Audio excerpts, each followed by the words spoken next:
Bonjour les amis, je suis Stéphanie, fondatrice de Yoga Line et je suis heureuse de vous retrouver aujourd'hui pour une explication des rituels détox du matin qui sont issus de l'Ayurveda et qui sont vraiment des rituels très utiles pour aider le corps naturellement à se détoxifier et à trouver une superbe énergie le matin.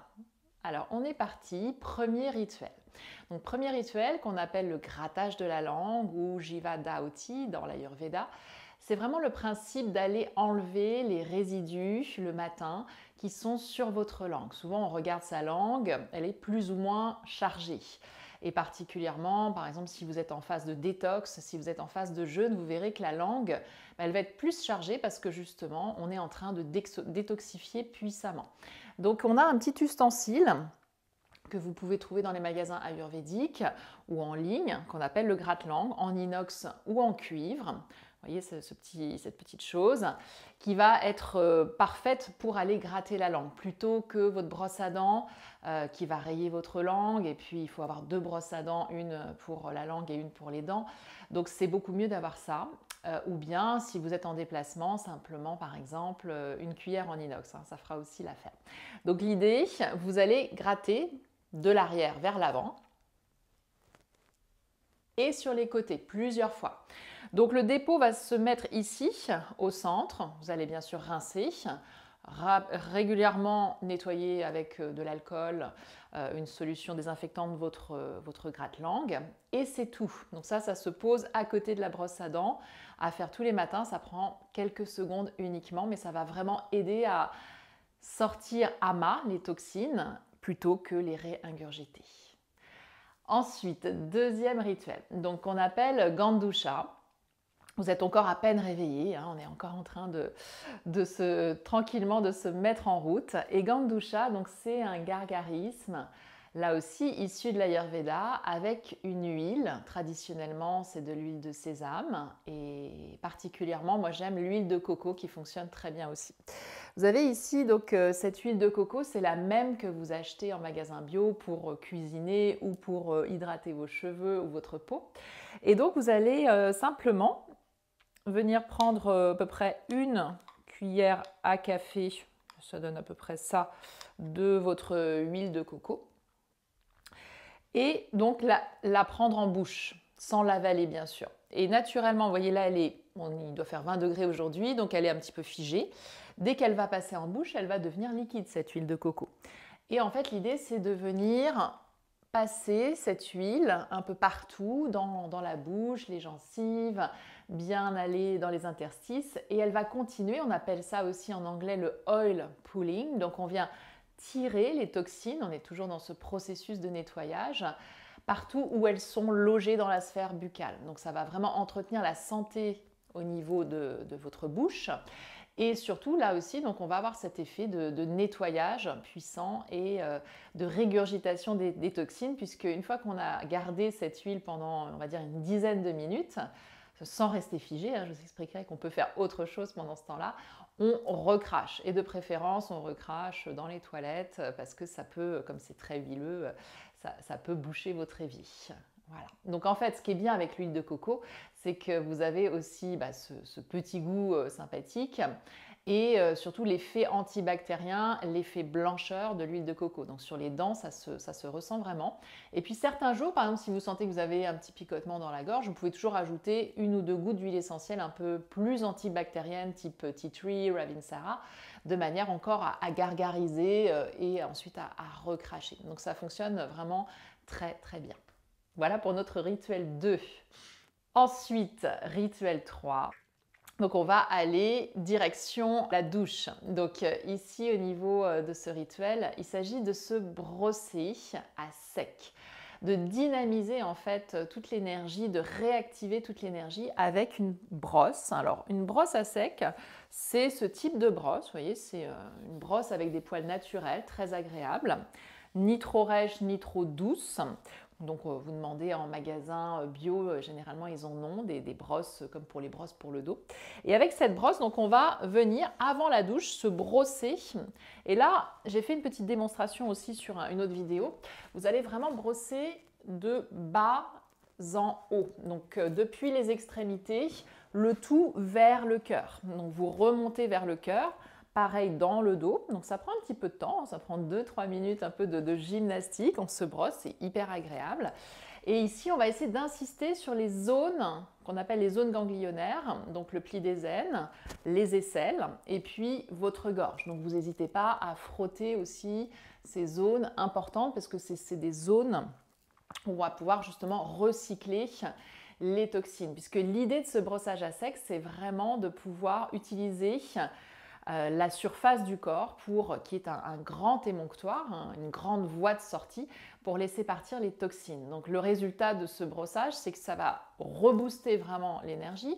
Vous allez sentir au niveau de la circulation lymphatique que ça refonctionne, on stimule la circulation lymphatique, donc du coup le système immunitaire on le soutient vraiment, et puis aussi au niveau esthétique, la peau elle est plus ferme, elle est raffermie et beaucoup moins de cellulite, donc c'est vraiment très très efficace.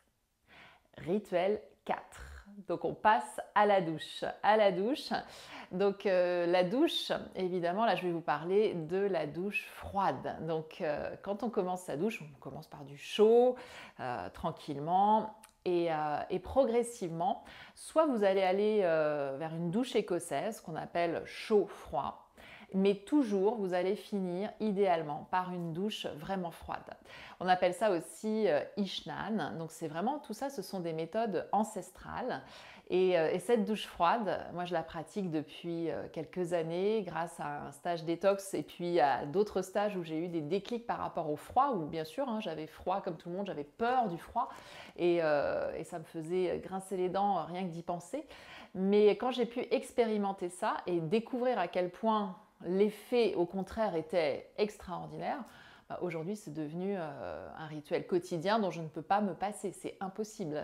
Si j'oublie, ce qui n'arrive plus, mais au début j'oubliais encore des fois de prendre ce jet froid final, j'y retourne parce que c'est vraiment le truc qui fonctionne, qui donne en fait cette beauté glaciale.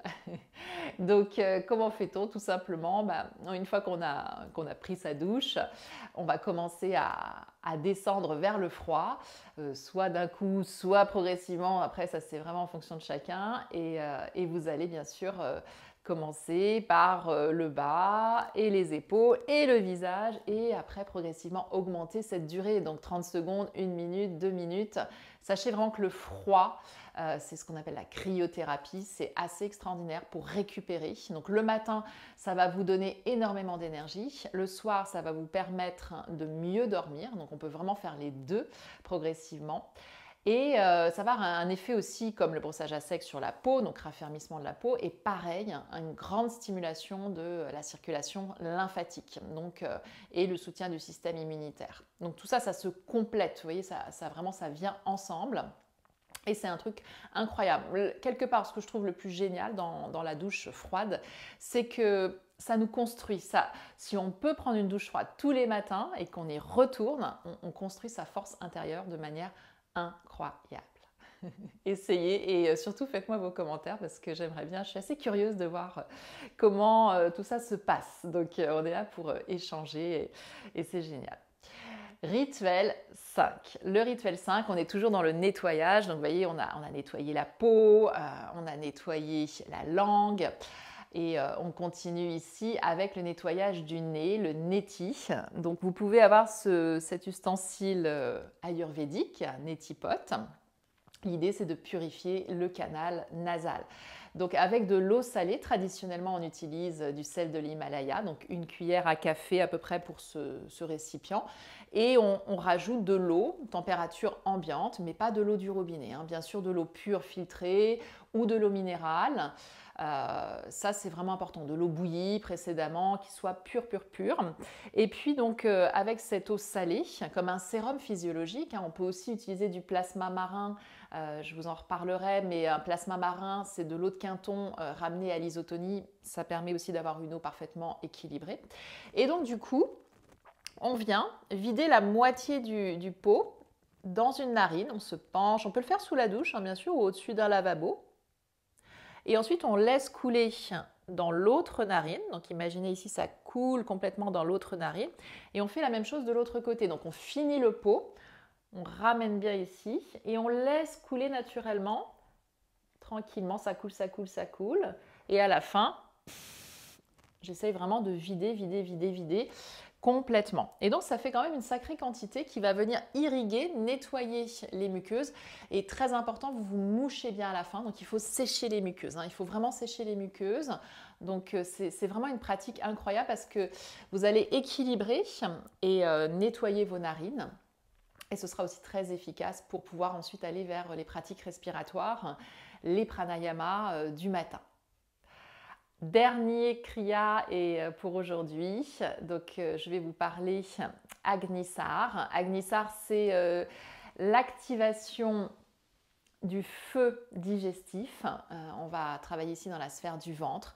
Donc c'est une pratique là aussi très purifiante qui permet en fait de venir masser les intestins, les organes digestifs et de pouvoir entretenir en fait cette vitalité par le ventre. Et on sait que le ventre, c'est notre deuxième cerveau. C'est une zone très importante pour la bonne humeur, pour la bonne santé et donc pour la vitalité générale. Comment on pratique Agnisar? On peut le faire assis, on peut le faire aussi dans cette forme ici un peu plus de sumo. Donc en fait, je vais expirer à fond. Expire, expire, expire, expire, expire. J'expire à fond. On peut expirer par la bouche complètement. Et ici, vous allez regarder mon ventre. Je vais vous montrer ce qui se passe ici. Je vais complètement rétracter le ventre.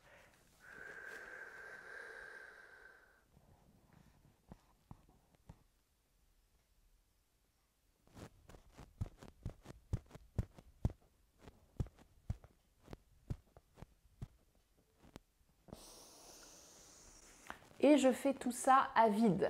Donc l'idée, c'est vraiment de venir en fait chercher un massage profond des organes internes et une purification intense, à vide. Et on est donc toujours à sec. Je vous remercie beaucoup pour votre écoute et je vous invite vraiment à y aller par étapes, rituel après rituel, de les expérimenter les uns après les autres, la régularité. Et vous verrez que progressivement, au début, ça semble beaucoup de choses à intégrer, mais en fait, plus on les répète, plus ils font partie de votre routine matinale. Et ce matin, chaque matin, c'est vraiment le moment le plus important pour trouver la lumière et trouver l'énergie. Donc ces routines matinales, elles vont donner une autre saveur, un autre goût à votre journée.